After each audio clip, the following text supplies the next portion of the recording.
They never say it out loud, but you always feel the ripple, a hush folding over the room the second your footsteps cross the threshold. It happens in conference halls bright with fluorescent buzz, in coffee shops soaked with cinnamon, even in living rooms where the furniture knows your name. Voices dip, shoulders recalibrate, laughter stutters as though someone leaned on the dimmer switch. The energy doesn't vanish. It rearranges itself around you. Particles realigning the way iron filings rearrange around a magnet's pull. You pretend not to notice, smile, tuck a stray hair behind your ear, ask how everyone's been, but beneath the practiced grace, you feel the static cling of unspoken questions. Why does the air feel heavier when they walk in? Why do I suddenly hear the echo of my own insecurities? Most will pin the disquiet on your seriousness, on the way you search conversations for marrow instead of nibbling at social cartilage. Yet the real answer hums at a wavelength few have the courage to translate. Carl Jung would have called it a transmission of the self, an energetic broadcast emitted by those who've spelunked the caverns of their own psyche and returned bearing phosphorescent truth. It's not an aura of pastel halos, but a gravity well forged by your willingness to look at life without illusion. Gravity cannot be argued with, only acknowledged. And acknowledging it forces people to confront the flimsy scaffolding propping up their favorite masks. Discomfort is inevitable when facades meet seismic self-possession. You didn't cultivate this presence for applause. It grew in the dark like tree roots seeking water, strengthened by every heartbreak, every journal page stained with midnight ink, every silent decision to stand closer to honesty than to belonging. Now it follows you like atmosphere, an unseen declaration that something uncompromised has entered the scene. And it manifests in 11 unmistakable ways. Ways that, once recognized, explain the puzzled stares, the sudden exits, the accidental confessions spilling out at cocktail parties. These signs aren't proof that you're better. They're proof that you're real in a culture that trades authenticity for applause. First, people insist you're too intense, even when your voice is gentle enough to lull a restless dog. You offer perspective, not a verdict, yet the room absorbs it like a splash of ice water. Intensity, to them, is synonymous with threat. To you, it is simply what happens when truth travels undiluted. You grew accustomed to tasting life at full proof, so you forget others might prefer it watered down. At brunch, you mention how loneliness hides in busy schedules, or how a job can turn into a velvet line cage, and forks pause midway to mouths. Nobody told you these topics were off menu. You just ordered your usual honesty. Watch the eyes shift, the nervous chuckles bloom. People protest that they came out to have fun, not to think about mortality over avocado toast. But you weren't lecturing. You were connecting. Still, the verdict lands, you're a lot. What they're really saying is, your clarity dilates my blind spots, and my ego doesn't have sunglasses. Yet clarity is your native tongue. Muting it would feel like speaking through gauze. You learned early that dimming your intensity to appease comfort seekers never yields real belonging. It simply rents you space in rooms where authenticity is unwelcome. At best, you become entertainment, the deep friend wheeled out for philosophical novelty, expected to retreat before dessert so no one loses their appetite for denial. At worst, you become a threat, a walking reminder that depth costs something. Either way, the lesson repeats. Conforming might win applause, but it never earns communion. Second, small talk grates across your nervous system like static on vinyl. You can play along, nodding through weather reports and sitcom recaps, but each hollow exchange steals a breadcrumb of your vitality. Your inner compass spins toward depth the way sunflowers tilt toward light. It isn't that you're above pleasantries, it's that they dehydrate you. 5 minutes into a networking mixer, and you're scanning the exit like a sailor seeking land. Lungs craving the oxygen of conversation that admits its own fragility. When someone finally confesses they're terrified of wasting their life, you feel your heartbeat slow to a grateful rhythm. But long before that confession surfaces, your aura broadcasts the message. We can skip the weather. Tell me what storms live inside you. Most people, unready to forecast their own emotional climate, experience this broadcast as pressure and step back, mistaking their discomfort for your judgment. On rare occasions, you meet another depth seeker amid the chatter, someone whose eyes flicker with recognition when you mention existential dread between sips of latte. Words unspool, and soon you're swapping the dreams that wake you at 3 a.m., the paradox of craving both freedom and belonging. The cafe around you dissolves. Oxygen floods back into your veins. These encounters refuel you for weeks, proof that your hunger isn't a defect, but a compass pointing toward kindred spirits. Third, you attract confessions the way valleys attract rivers. Queue lines, airplane aisles, and grocery stores become impromptu therapy rooms. Strangers' stories tumble toward you, polished by tears or sharpened by shame. They sense a confidentiality clause stitched into your silence. And they're right. You keep secrets like a vault with ivy-covered walls. Yet the paradox persists. While you absorb these narratives with compassionate gravity, your own narrative often remains untold. You leave gatherings feeling like a library checked out by everyone but visited by no one. Later, at home, you unpack the borrowed sorrows, unsure which aches are yours. It's not martyrdom, it's magnetism. People wander your orbit because your authenticity signals safe harbor, but harbors flood if every ship forgets to unload ballast. So you learn to build emotional levees, boundaries that let the tide in without erasing your shoreline. You've started carrying grounding rituals in your pocket. A smooth stone to rub when stories grow heavy. A mantra whispering you back into your body. A playlist that rinses sorrow from your bloodstream on the drive home. You remind yourself that being a witness doesn't require becoming a vessel. It requires becoming a channel, letting pain pass through without lodging in the rafters of your soul.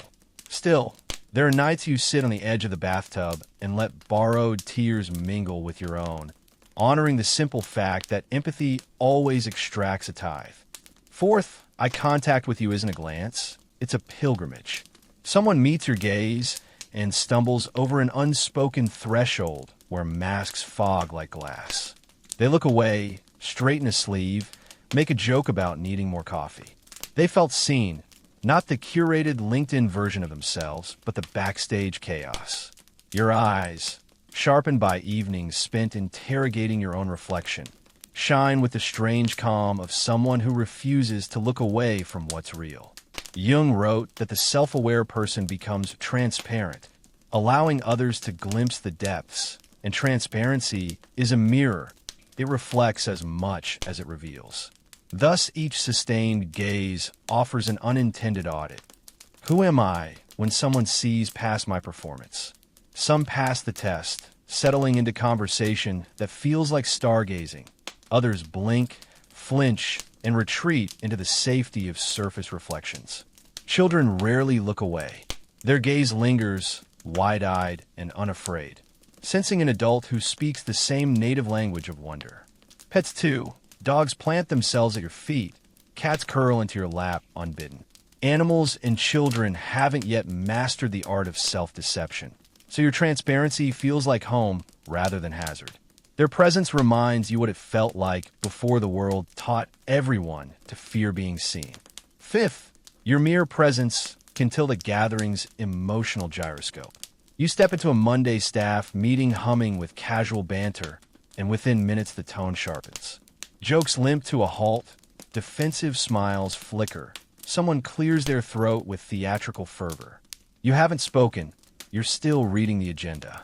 But authenticity emits frequency, and anything tuned to pretense vibrates off-key in response. Wherever alignment is absent, your energy highlights the gap like ultraviolet light, revealing hidden ink. Some colleagues compensate by performing harder, louder laughter, bigger gestures, trying to outrun the dissonance. Others grow silent, sensing the futility of facade. Alchemists believed certain metals respond to hidden influences, bending or breaking based on unseen forces. You witness a similar reaction in boardrooms and birthday parties. Mannerisms mutate, Alliances reconfigure, truths sidle out of shadow. Sometimes the shift yields breakthroughs. A project finally confronted honestly. A sibling finally admitting an old hurt. Other times it spawns resilience in the form of deflection and jokes about your vibe. Either way, the catalyst remains the same. Authenticity exposes fault lines society prefers buried. Sixth, counterfeit personas unravel around you like sweaters snagged on a nail. The coworker bragging about all-nighters down shifts, admitting exhaustion. The friend who never cries lets a single tear escape before catching themselves. You don't interrogate, you exist. An existence, when unarmored, emits a low-frequency invitation for others to remove their armor too. Some accept, sighing in relief as metallic facades clatter to the floor. Others clutch the pretense tighter, interpreting the invitation as threat. You're so judgmental, they might say, misunderstanding the way your silence functions as an X-ray. Truth is, you're not judging, you're witnessing. Witnessing has power, and power unnerves those accustomed to hiding behind performance art. You considered faking a persona of your own, just to blend.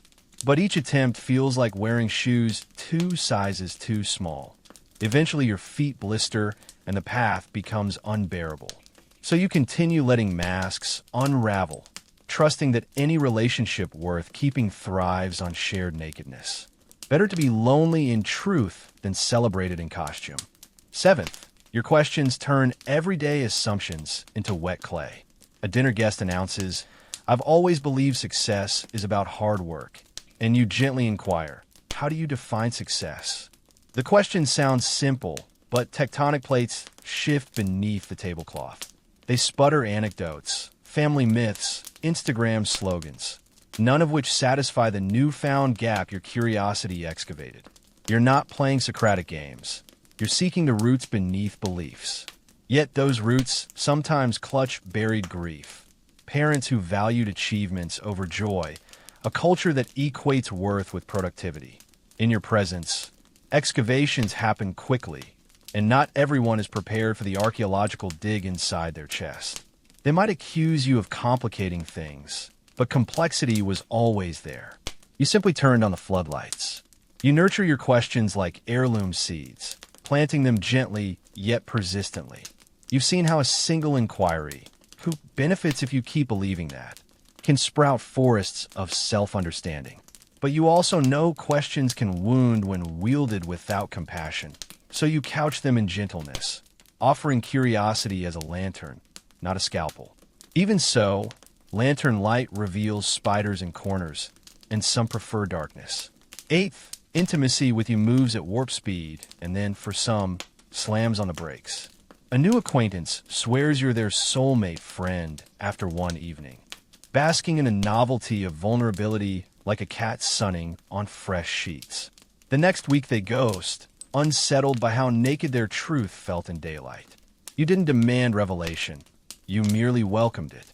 But welcome mats can look like trapdoors to those raised to equate exposure with danger.